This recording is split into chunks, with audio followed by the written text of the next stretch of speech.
Hello दोस्तों, नमस्ते। स्वागत है आपका हमारे यूट्यूब चैनल पर।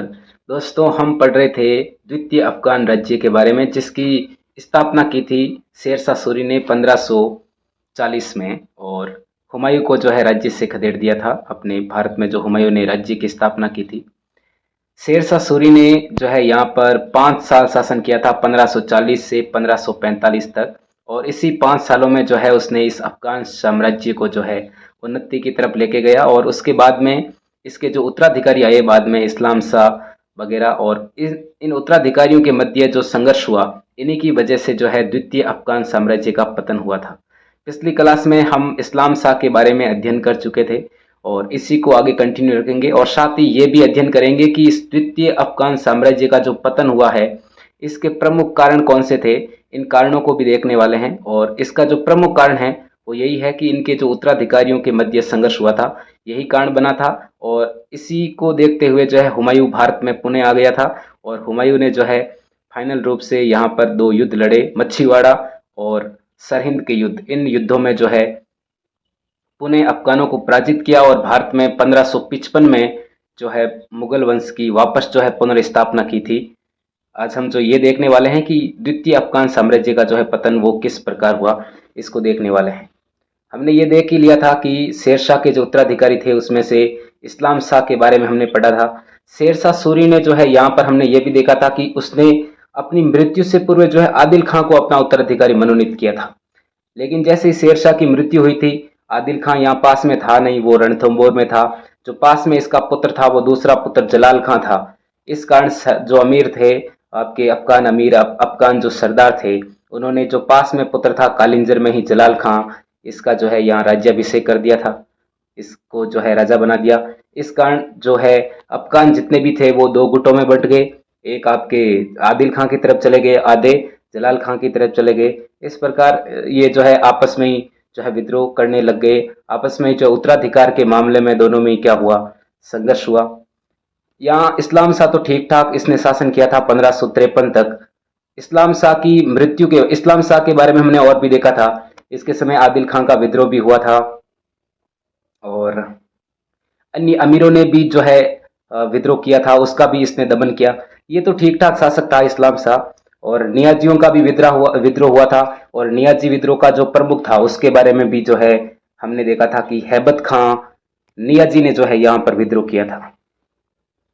इसी के साथ साथ सुजात खां जो इनका प्रमुख था, मालवा का जो गवर्नर था, उसने भी विद्रोह किया था।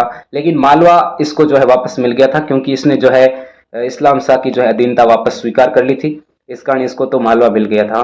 ख्वास खां की हत्या, इसने जो प्रमुख अफगान सरदार थे उन सब की तो हत्या कर दी। और शेर शाह सूरी ने जो इस अफगान राज्य की स्थापना की थी, द्वितीय अफगान राज्य की, ये इन्हीं के बल पर तो की थी। जो प्रमुख सरदार थे, इन्हीं की बदौलत, तो इनके ताकत के बल पर ही इसने जो है भारत में अफगान जो राज्य है इसकी स्थापना की थी। लेकिन बाद के जो शासक आए, इस्लाम शाह वगैरह, इन्होंने तो इन जो प्रमुख सरदार थे उनकी हत्या ही करवा दी। तो अब अफगान जो राज्य है वो किसके बल पर टिकेगा। फिर इस्लाम शाह के कुछ सैनिक अभियान देखे, उसमें कुछ खास था नहीं। और हुमायूं आया और हुमायूं को इसने जो है वापस भगा दिया था। हुमायूं जो है 1553 में ये आया भी था, इसको वापस भगा दिया था, ये हमने देख लिया था। साथ ही हमने इसकी प्रशासनिक व्यवस्था के बारे में देखा। वो ज़्यादा नहीं थी, वो बस आपके शेर शाह सूरी वाली प्रशासनिक व्यवस्था को जो है इसने अपनाया था। इसके बाद में हमने, हाँ, यहाँ तक अध्ययन कर लिया था। और इसके बाद में इस्लाम शाह की 1553 में मृत्यु के बाद में, और इस्लाम शाही था सूरवंश में जो सबसे प्रभावशाली शासक था, अंतिम प्रभावशाली शासक, ये आपके इस्लाम शाही था। इस्लाम शाह की मृत्यु के बाद में जो इसका छोटा ही पुत्र था, आपके अल्पवयस्क पुत्र था, इसकी मृत्यु के बाद में जो है ये शासक बना कौन, फिरोज शाह। मात्र ये 3 दिन तक रहा था। इसकी जो मृत्यु है वो कैसे हुई देखो। इतिहासकार फरिश्ता इस्लाम शाह की मृत्यु के पश्चात की राजनीतिक घटनाओं का उल्लेख करता है। फरिश्ता जो इतिहासकार है वो भाई इस्लाम शाह की मृत्यु के बाद में कौन कौन अफगान शासक आए थे उसके बारे में ये बताता है, राजनीतिक घटनाएं। फरिश्ता क्या कहता है कि इस्लाम शाह की मृत्यु के बाद अफगान अमीरों ने मृत सुल्तान के नाबालिग पुत्र, यानी ये नाबालिग था, मतलब छोटा ही था, अल्पवयस्क था, फिरोज शाह, फिरोज को जो है क्या बना दिया, सुल्तान बना दिया। उसका राज्याभिषेक हुआ था ग्वालियर में। क्योंकि इस्लाम शाह ने ग्वालियर को सूर राज्य की दूसरी राजधानी भी बनाई थी। इस्लाम शाह जो शासक आए हैं आपके शेरशाह सूरी के पुत्र, इसने जो है ग्वालियर को सूर राज्य की दूसरी राजधानी भी बनाया था। तो ग्वालियर में आपके इस फिरोज शाह का जो है राज्याभिषेक हुआ था, मात्र अल्प ही था। ये जो फिरोज शाह है ये सिर्फ 3 दिनों का बादशाह बन सका, क्योंकि बालिकी था, और मुबारिज खान ने जो है इस अल्पवयस्क सुल्तान यानी कि फिरोज शाह की जो है हत्या कर दी थी, और मुबारिज खान खुद जो है मोहम्मद शाह आदिल के नाम से जो है वहां का सुल्तान बन गया। अब जो है यहाँ का सुल्तान जो बन गया है वो मोहम्मद शाह आदिल बन गया है। इसके साथ ही यहाँ पर जो है षड्यंत्र है, विद्रोह की एक श्रृंखला जो है प्रारंभ हो गई, जिसने अंततः गद्दी के जो अनेक दावेदार खड़े कर दिए। यानी बाद में इस अफगान गद्दी के जो है बहुत सारे दावेदार खड़े हो गए। यानी अब ये देख रहे हैं कि आपस में ही बस विद्रोह हो रहा है, तो सब एक दूसरे को सल्टा रहे हैं, मार रहे हैं, और बस बाद में शासक बन रहे हैं। इसी का फायदा उठाएगा हुमायूं और पुनः अफगानों को जो है मिटा देगा, अफगानों को पराजित करके वापस जो है भारत में मुगल सत्ता की जो है प्रतिस्थापना कर देगा। चलिए इस मोहम्मद शाह आदिल के बारे में थोड़ी बहुत जानकारी देख लेते हैं। ये मात्र जो है 3-4-5 साल तक जो है यहाँ शासन किया था इसने, 1553 से 57, 4 साल तक मोहम्मद शाह आदिल। फिरोज शाह बालक था, ये छोटा ही फिरोज शाह की हत्या कर मोहम्मद शाह आदिल जो है वो सुल्तान बना था। उसने अफगान अमीरों को प्रसन्न कर उन्हें अपना पक्षधर बनाने के लिए इन अमीरों में जो है जी भर जो है धन बांटा, पैसे बांटे उनमें, और महत्वपूर्ण जो पद थे, बड़े बड़े पद इनको सौंपे। उदाहरण स्वरूप उसने ख्वास खां के भाई शमशेर खां को अपना वजीर नियुक्त किया था। ख्वास खां की तो हत्या कर दी थी, इस्लाम शाह ने हत्या करवा दी थी, और इसका भाई जो शमशेर खां था, ये भी मतलब जो खास अमीर थे उनको क्या किया, वजीर नियुक्त किया, इसको प्रमुख जो है अपना वजीर बनाया इसको। और उसका सबसे विश्वास पात्र व्यक्ति कौन था, हेमू के बारे में हम आगे पढ़ेंगे। हेमू जो है विक्रमादित्य की उपाधि धारण करके बाद में शासक भी बनेगा, अंतिम हिंदू सम्राट हम जिसे बोलते हैं दिल्ली का। तो हेमू जो था ये आपके मोहम्मद शाह आदिल का विश्वास पात्र व्यक्ति था। मोहम्मद शाह तो एक निकम्मा शासक था, देखो निकम्मा शासक सिद्ध हुआ, उसका जो अधिकांश समय है वो भोग विलास में ही जो है व्यतीत हुआ था। फलतः प्रभावशाली अमीर अपना प्रभाव बढ़ाने का प्रयास करने लगे। अनेक ने तो सुल्तान के विरुद्ध विद्रोह भी कर दिया था। मोहम्मद शाह के गद्दी पर बैठने के कुछ समय उपरांत ताज खां किरानी ने जो है विद्रोह कर दिया था, और मोहम्मद शाह ने उसे पराजित तो कर दिया, परंतु वह भागकर बिहार जा पहुंचा। ताज खां किरानी ने विद्रोह किया और मोहम्मद शाह ने इसको पराजित कर दिया, लेकिन ताज खां किरानी जो है ये भागकर बिहार में चला जाता है और वहीं से सुल्तान के विरुद्ध जो है अपनी गतिविधियां जारी रखता है। दूसरा विद्रोह किया था इब्राहिम खां सूर ने विद्रोह किया, और वह मोहम्मद शाह को गद्दी से हटाकर जो है खुद राजा बनना चाहता था, खुद जो है यहाँ की सत्ता हथियाना चाहता था। अतः मोहम्मद शाह ने इसे भी पराजित करने के लिए एक सेना भेजी। दूसरा विद्रोह जो किया था इब्राहिम खां सूर, इसको पराजित करने के लिए इसने सेना भेजी, लेकिन यहाँ पर मामला जो है उल्टा पड़ जाएगा। इब्राहिम खान ने जो है सुल्तान की सेना को बयाना के युद्ध में पराजित कर दिया था। बयाना में भिड़ंत हुई थी सुल्तान की सेना के साथ, तो मोहम्मद शाह आदिल इधर पराजित हो जाता है और इब्राहिम खान जो है बयाना में जीत जाता है। इससे इब्राहिम खान का हौसला बढ़ता है, इब्राहिम खान का, और इस विजय से उत्साहित होकर वह दिल्ली जा धमका और वहां पर अधिकार कर स्वतंत्र शासक बन बैठा। यानी कि इब्राहिम खान जो सूर है ये दिल्ली में आ गया और दिल्ली का शासक बन गया, क्योंकि इसने बयाना में जो है आदिल शाह की सेना को हरा दिया था। मोहम्मद शाह ने जो है वापस दिल्ली को प्राप्त करने के लिए क्या किया, कोशिश की, परंतु ये जो है विफल रहा। उसे भागकर चुनार में शरण लेनी पड़ी और दिल्ली भी इसके हाथ से गई, और ये वापस जो है आपके जो यहाँ का शासक था इब्राहिम का सूरी है शासक तो, लेकिन इसने कोशिश की थी मोहम्मद शाह ने दिल्ली को वापस प्राप्त करने की, इसमें ये जो है असफल रहा और इस मोहम्मद शाह को चुनार में भागना पड़ा, चुनार में शरण लेनी पड़ी। अब मोहम्मद शाह साम्राज्य के पूर्वी हिस्सों पर शासन करने लगा। साम्राज्य के पूर्वी भाग में जो है ये है, और इब्राहिम खान ने आगरा पर भी अधिकार कर लिया। दिल्ली इसके नियंत्रण में था इब्राहिम खान सूर के, और इब्राहिम खान के नियंत्रण में साम्राज्य का पश्चिमी भाग आ गया। इब्राहिम खान अब पश्चिमी भाग में है और पूर्वी भाग में मोहम्मद शाह आदिल है। पंजाब की स्थिति भी इस समय निरापद नहीं थी। पंजाब में क्या हुआ, राज्य की आंतरिक स्थिति को देखते हुए अहमद खान सिकंदर शाह सूर के नाम से जो है पंजाब का क्या बन गया, स्वतंत्र शासक बन गया। इधर पंजाब में भी अहमद खान जो सूर है, ये अहमद खान जो है ये अपना नाम बदलता है, सिकंदर शाह सूर रखता है और पंजाब का जो है स्वतंत्र शासक बन जाता है। और बंगाल में भी स्थिति अलग है। देखो बंगाल में भी मोहम्मद खान सूर जो है ये शमसुद्दीन मोहम्मद शाह की की उपाधि धारण करके जो है यहाँ का स्वतंत्र शासक की हैसियत से शासन करने लग जाता है। कौन? मोहम्मद का सूर। इधर पंजाब में सिकंदर शाह सूर। और इसी के साथ साथ मालवा भी जो है ये साम्राज्य से अलग हो गया, स्वतंत्र हो गया। और इस प्रकार पूरे साम्राज्य में क्या हो गई? अव्यवस्था फैल गई। वस्तुतः साम्राज्य का विभाजन जो है 4 अफगान प्रतिद्वंदियों में हो गया। साम्राज्य जो है, अब साम्राज्य के 4 प्रतिद्वंदी सामने आ गए हैं आपके शासक के। चारों ही अब स्वतंत्र शासक की हैसियत से शासन करने लगे। आदिल शाह आगरा से बिहार तक के क्षेत्रों पर शासन कर रहा है। पंजाब में सिकंदर शाह सूर है। दिल्ली और आगरा में इब्राहिम शाह के अधीन है दिल्ली और आगरा। और बंगाल पर जो है मोहम्मद शाह आपके गाजी का कब्जा हो गया। इस प्रकार इस शासक के 4 क्या हो गए हैं? प्रतिद्वंदी हो गए हैं। सभी प्रतिद्वंदी जो है ये अपनी शक्ति के विस्तार के प्रयास में लग गए। सभी जो है अपने साम्राज्य के विस्तार की जो है साम्राज्य के विस्तार के प्रयास में लग गए। और सिकंदर शाह ने इब्राहिम पर आक्रमण कर उससे दिल्ली और आगरा भी छीन लिया। सिकंदर शाह ने जो है यहाँ पर इससे क्या छीन लिया? इब्राहिम खां था आगरा और दिल्ली पर, तो इसने आगरा और दिल्ली दोनों ही छीन लिया सिकंदर शाह ने। इब्राहिम खां ने यहाँ से भागकर इटावा में शरण ली। इब्राहिम खां जो है दिल्ली और आगरा छोड़ दिया, इसने भाग गया यहाँ से और कहाँ चला गया?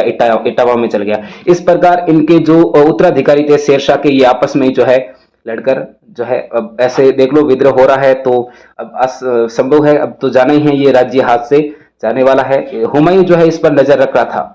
इस बीच हुमायूं भारत की राजनीतिक स्थिति पर जो है नजर रखे हुआ था। हुमायूं ने देख लिया कि बस इनकी स्थिति तो अब बस ऐसी होने वाली है, तो हुमायूं इसका फायदा उठाएगा। ये अफगानों की आपसी फूट का लाभ उठाने का निश्चय किया हुमायूं ने। और भारत में अपना भाग्य आजमाने का वह पुनः जो है आजमाने के लिए निकल गया, भारत को जीतने के लिए आ गया। इधर 1555 में हुमायूं ने कहां पर आक्रमण किया? पंजाब पर आक्रमण किया।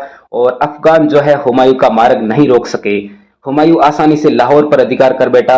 वह दिल्ली की तरफ बढ़ा। सिकंदर शाह ने हुमायूं का मार्ग रोकने का प्रयास किया, परंतु दीपालपुरा और मच्छीवाड़ा के युद्धों में उसने अफगान सेना को परास्त कर दिया। मैन जो मच्छीवाड़ा का युद्ध हुआ था, इसमें अफगान सेना पराजित हो गई और सिकंदर शाह ने जो है आगे बढ़ने का प्रयास जो है वो जारी रखा। और जून 1555 में सिकंदर शाह भी जो है हुमायूं द्वारा सरहिंद के युद्ध में जो है पराजित हो गया था, जून 1555 में। और इस सिकंदर शाह ने भागकर पंजाब की पहाड़ियों में शरण ली।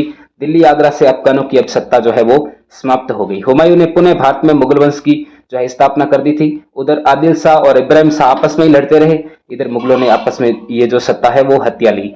यानी कि प्रमुख जो कारण है द्वितीय अफगान साम्राज्य के पतन का, वो इन उत्तराधिकारियों के मध्य जो संघर्ष है, आपसी संघर्ष, ये जो है अपने अनेक गद्दी के दावेदार खड़े हो गए और इन्होंने आपस में ही लड़कर जो है अपने राज्य को तहस नहस कर दिया। इधर हुमायूं ने भी फायदा उठा लिया और उसने वापस मुगलों की जो है सत्ता वो स्थापित कर दी थी पुनः। अब इसके जो प्रमुख कारण है वो देख लेते हैं। साम्राज्य के पतन के जो प्रमुख कारण हैं, उस पतन के प्रमुख कारणों में यही है कि शेरशाह के जो है वो अयोग्य उत्तराधिकारी थे। अफगानों के दुर्भाग्य से शेरशाह के उत्तराधिकारी जो है वो अयोग्य और निकम्मे निकले। इब्राहिम शाह अपनी योग्यता के बल पर किसी प्रकार सूर साम्राज्य की रक्षा करने में सफल हुआ था। हमने देखा था 1553 तक जो है इस्लाम शाह जो आया था, आपके शेरशाह सूरी का पुत्र इस्लाम शाह ने तो ठीक ठाक अपनी इस दिल्ली और आगरा की गद्दी को बचाए रखा। भारत में इस्लाम शाह ही जो है अंतिम प्रभावशाली सूर शासक था। इसके बाद के जो शासक थे वो जो है अपनी नीतियां जो है सही से नहीं लगा पाए, आपस में लड़ते रहे और इस प्रकार ये अयोग्य उत्तराधिकारी जो थे, इसके कारण सूर साम्राज्य का पतन हो गया। परंतु उसकी दंभपूर्ण प्रतिशोधात्मक कठोर नीतियों ने साम्राज्य के पतन के मार्ग पर अग्रसर कर दिया। साम्राज्य को पतन के मार्ग पर जो है अग्रसर कर दिया था किसने? इस्लाम शाह ने जो है साम्राज्य की रक्षा तो की, लेकिन उसकी नीतियां जो है अच्छी नहीं थी। उसकी नीतियों के कारण ही जो है उसके जो उत्तराधिकारी थे वो आपस में लड़ने लग गए और यहाँ पर जो है इसका पतन होने लग गया सूर साम्राज्य का। उसका अधिकांश समय जो है वो विद्रोहों के दमन में ही व्यतीत हुआ था। इस्लाम शाह का भी जो है ये ज्यादा समय जो है इसका भी विद्रोहों को समाप्त करने के लिए हुआ था। इसने जो इसके साम्राज्य के समय में भी जो है बहुत सारे विद्रोह हुए थे। इसने विद्रोहों को दबाने में ही अपना पूरा समय गंवा दिया, है ना। प्रशासन की तरफ भी इसका पूरा ध्यान नहीं था, जन समर्थन का भी अभाव था, जनता की तरफ इसने ध्यान नहीं दिया। इस प्रकार इसका जो है पूरा पतन हो गया था। इन विद्रोह ने अफगानों की आपसी एकता को जो है नष्ट कर दिया था। सारे विद्रोह जो हो रहे हैं ये अफगानों में हो रहे हैं। इस्लाम शाह ने जितने भी विद्रोह दबाए वो सारे अफगान विद्रोही थे। अफगान अमीरों का विद्रोह है, ख्वास खां, आदिल खां इसका खुद का भाई, सुजात खां, ये सब सारे जो विद्रोह हो रहे हैं ये इस्लाम आपके अफगानों के विद्रोह हो रहे हैं, और इसने अफगानों के विद्रोह को ही दबाया। इस पर अफगान अफगान आपस में लड़ते रहे और एक अफगान दूसरे अफगान की मृत्यु करता रहा। इधर शासक जो इस्लाम खां था, इस्लाम शाह की मृत्यु के तत्काल बाद ही उसका जो उत्तराधिकारी था फिरोज शाह की हत्या तो मैल में ही कर दी थी, और मोहम्मद आदिल शाह इतना अधिक सक्षम शासक निकला कि उसके समय में सूर साम्राज्य का विभाजन ही हो गया। और इसके बाद में जो आदिल शाह आया था, आदिल शाह के समय में तो सूर साम्राज्य जो है हमने देखा भी था, 4 जो प्रतिद्वंदी शासक है उनमें ये पूरा साम्राज्य जो है बंट गया है ना। सारे जो शासक है, बंगाल है, पंजाब है, मालवा है, सारे जो शासक हैं ये आपस में स्वतंत्र हो गए थे। सब जो है सबने स्वतंत्र शासक की हैसियत से यहाँ पर अपने अपने क्षेत्रों में शासन करने लग गए थे। सर्वोच्च सत्ता प्राप्त करने के लिए स्वतंत्र अफगान शासकों में ही जो है संघर्ष आरंभ हुआ, जिसने अफगानों की शक्ति नष्ट कर दी थी। ये अपने क्षेत्र जो है बंगाल, आपके दिल्ली, आगरा और इधर पंजाब, मालवा, तो ये अपने अपने क्षेत्रों से भी संतुष्ट नहीं है, फिर भी इनको अब गद्दी मिल गई है क्षेत्र विशेष की, फिर भी ये आपस में लड़ रहे हैं। इसी कारण जो है इनका पतन निश्चित हो गया, अफगानों की शक्ति नष्ट हो गई धीरे धीरे। और इस सुनहरे मौके का लाभ उठाया किसने? हुमायूं ने, और हुमायूं ने दिल्ली और आगरा पर अधिकार कर लिया। भारत का जो राज्य है वो अफगानों से छिन गया, परंतु अफगान इतने पर भी सजग नहीं हुए। अफगान फिर भी ये इब्राहिम शाह, आदिल शाह तो बाद में भी लड़ते रहे, आपस में संघर्ष करते रहे ये। और पानीपत के द्वितीय युद्ध में हेमू की पराजय के साथ ही जो है अफगानों की सत्ता प्राप्त करने की संभावना जो है सदैव के लिए समाप्त भी हो गई थी। हेमू जो है वो पानीपत के दूसरे युद्ध में पराजित हो ही जाता है, हमने देखा ही था। जैसे हुमायूं की मृत्यु होती है, हुमायूं की मृत्यु के बाद में हेमू वापस जो है यहाँ भाग्य आजमाने की कोशिश करता है, हेमू जो था। लेकिन पानीपत के द्वितीय युद्ध में आपके बैरम खान जो था, आपके अकबर का संरक्षक, उसने जो है इस हेमू को पराजित कर दिया था। उसके बाद में अफगानों की सत्ता अब पूरी तरह समाप्त हो ही चुकी थी। अगर शेरशाह के उत्तराधिकारी उसी के जैसा योग्य होते, यानी शेरशाह की तरह योग्य होते, तो संभवतः भारत में पुनः मुगल वंश का जो शासन है वो स्थापित नहीं हो पाता। लेकिन ऐसे था नहीं, शेरशाह सूरी की तरह उनके वंशज थे नहीं, इस कारण जो है इसका पतन होना निश्चित ही था।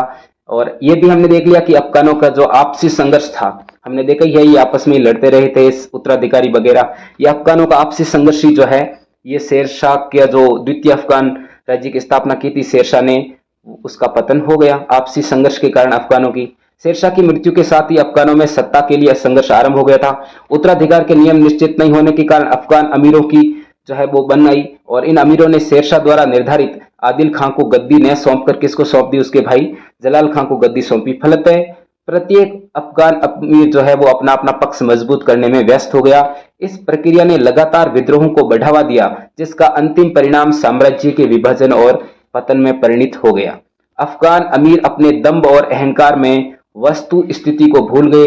जिस समय संगठित होकर राज्य की जड़ें मजबूत करने की आवश्यकता थी, हुमायूं को भारत से दूर रखना था, उस समय आपसी स्वार्थों की टकराहट ने अफगान अमीरों को अंधा बना दिया। फलतः उन्हें शीघ्र ही राज्य से जो है हाथ धोना पड़ा।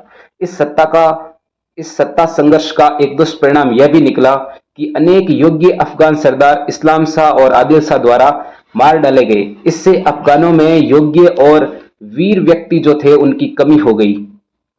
शेरशाह ने अपना जो राज्य है वो इन्हीं वीर, योग्य और अनुभवी अमीरों के बल पर स्थापित किया था। यानी शेरशाह ने तो इन अफगान वीर जो थे, ये योग्य अनुभवी व्यक्ति थे अफगान, इन्हीं के मदद से तो अफगान राज्य की स्थापना की थी। लेकिन बाद के जो शासक आए, इस्लाम शाह वगैरह, उन्होंने जो है, इस्लाम शाह ने किया था मेन जो बड़ा कांड किया है, इस्लाम शाह ने जो है सबको खत्म कर दिया था, सारे विद्रोहों को दबा दिया, सब जो है अफगानों को मार दिया।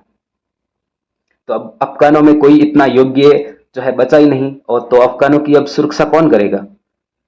तो इसी से जो है इसके बाद से अफगानों का राज्य जो है समाप्त होने लगा। परंतु उसके उत्तराधिकारियों की जो मूर्खता है, इससे अफगान राज्य को योग्य व्यक्तियों की सेवाएं प्राप्त नहीं हो सकी। योग्यता का स्थान अब चाटुकारिता ने ले लिया, तभी तो हेमू जैसे व्यक्तियों की बनाई। अयोग्य शासकों के साथ साथ अयोग्य सहायकों ने भी साम्राज्य के पतन में महत्वपूर्ण भूमिका निभाई, क्योंकि अब अनुभवी सहायक भी नहीं रहे। राजा को जो है अच्छी सलाह देने वाले व्यक्ति ही नहीं बचे, क्योंकि उनको तो इन्हीं शासकों ने मार डाला था। इसके साथ साथ जन समर्थन का अभाव भी नहीं था, जनता का अब समर्थन भी नहीं मिल रहा है अफगानों को। शेरशाह के उत्तराधिकारी सदैव राजनीतिक षड्यंत्रों और भोग विलास में जो है व्यस्त थे। प्रशासन तथा अथवा जनहित की तरफ वे ध्यान जो है नहीं दे पाए। फलस्वरूप राज्य की प्रशासनिक व्यवस्था है वो नष्ट हो गई। कृषि, व्यापार, उद्योग धंधे सभी चौपट हो गए। अकाल और महामारी का प्रकोप भी हुआ और राजकीय कर्मचारी जनता पर अत्याचार करते थे। प्रजा के हित की बात कोई कोई नहीं सोचता था और ऐसी स्थिति में जनता जो है वो धीरे धीरे अफगानों से विमुख होती गई और बिना जन समर्थन के किसी भी राज्य का टिका रहना कठिन होता है। यही बात अफगानों के साथ भी हुई। अफगानों को भी है वो जनता का समर्थन नहीं मिला क्योंकि अफगान शासकों ने जो है जनता की तरफ ध्यान ही नहीं दिया। एक शेरशाह सूरी था, उसने जो है थोड़ा बहुत प्रशासन को अच्छी तरह से लागू किया था, लेकिन बाद के जो शासक आए हैं उन्होंने प्रशासन की तरफ ध्यान दिया ही नहीं, आपस में लड़ते रहे, झगड़ते रहे। और एक जो मेन प्रमुख कारण है अफगान राज्य के पतन का, वो हुमायूं का राजनीतिक अभ्युदय है। हुमायूं ने जो है पुनः अपना जो हौसला नहीं खोया, बुरी परिस्थितियों में भी जो है इसने जो है डटकर मुकाबला किया और इसने वापस आकर सरिंद और मच्छीवाड़ा के युद्धों के बाद में अफगानों की शक्ति को नष्ट किया और भारत में पुनः मुगल वंश की जो है सत्ता स्थापित की। सूर राज्य के पतन के लिए हुमायूं का राजनीतिक उत्थान भी एक महत्वपूर्ण कारण है। शेरशाह ने उसे बुरी परिस्थितियों में भारत छोड़ने पर बाध्य कर दिया था, किंतु अनेक विपत्तियां और मुसीबतें सहते हुए भी हुमायूं भारत पर राज्य करने की इच्छा शक्ति को त्याग नहीं सका था। हुमायूं ने विपरीत परिस्थितियों से कभी हार नहीं मानी और भारत विजय के मंसूबे जो है वो बांधता रहा लगातार। काबुल का राज्य प्राप्त कर और भारत की राजनीतिक स्थिति का सही अंदाज लगाकर उसने 1555 में पुनः पंजाब, दिल्ली, आगरा पर जो है विजय प्राप्त कर ली। भारत का ताज एक बार पुनः हुमायूं को मिल गया और अफगान बेताज हो गए। अब अफगानों के सिर पर कोई ताज नहीं रहा और पानीपत के द्वितीय युद्ध में तो जो है पूरा अफगान नष्ट हो ही गया था, अफगान राज्य। पानीपत के द्वितीय युद्ध, अफगान शक्ति की रही सही कमर पानीपत के द्वितीय युद्ध ने तोड़ दी। आदिल शाह के वजीर हेमू ने हुमायूं की आकस्मिक मृत्यु का लाभ उठाकर पुनः अफगान शक्ति को सुदृढ़ करने का प्रयास किया, परंतु इस युद्ध में हेमू की पराजय के साथ ही भारत में अफगानों का राजनीतिक इतिहास समाप्त हो गया। जिस तेजी से सूरवंश का उदय हुआ था उसी तीव्रता के साथ इसका पतन भी हो गया था। मात्र 15 साल 1540 से लेकर 1555 तक जो है सूर राज्य ये रहा था। उसके बाद में हुमायूं वापस आ गया था। हुमायूं का जो राजनीतिक निर्वासन है वो केवल 15 सालों के लिए था और इस प्रकार जो है आपके शेरशाह सूरी ने जिस अफगान राज्य की स्थापना की थी उसका पतन हो गया। अब अगले क्लास में हम अध्ययन करेंगे अकबर के बारे में और ये जो युद्ध हुआ है पानीपत का दूसरा युद्ध, ये दूसरा युद्ध भी जो है अकबर के टाइम पीरियड में ही होता है, हुमायूं की मृत्यु के बाद में। तो आज के लिए इतना ही, धन्यवाद।